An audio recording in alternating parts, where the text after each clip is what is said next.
अरे बिजली से पाला हमारे बालना, सुना है सासू हमारे कहना, सुना सुना है सासू हमारे कहना। बेटा कहीं कहीं बिगाड़ू हमारे बालमा, बेटा कहीं कहीं बिगाड़ू हमारे बालमा। तार बिजली से पाला हमारे बालमा, तार बिजली से पाला हमारे बालमा।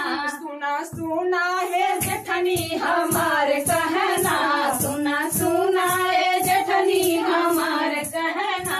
देवर कहीं कहीं बिगाड़ू हमारे बालमा, देवर कहीं कहीं बिगाड़ू हमारे बालमा। तार बिजली से पाला हमारे बालमा, तार बिजली से पतला हमारे बालमा। सुना सुना है छोटी हमारे कहना, सुना सुना है छोटी हमारे कहना। भैया कहीं कहीं बिगाड़ू हमारे बालमा, भैया कहीं कहीं बिगाड़ू हमारे बालमा।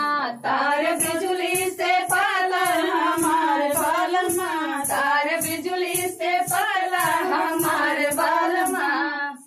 सुना सुना है नदी।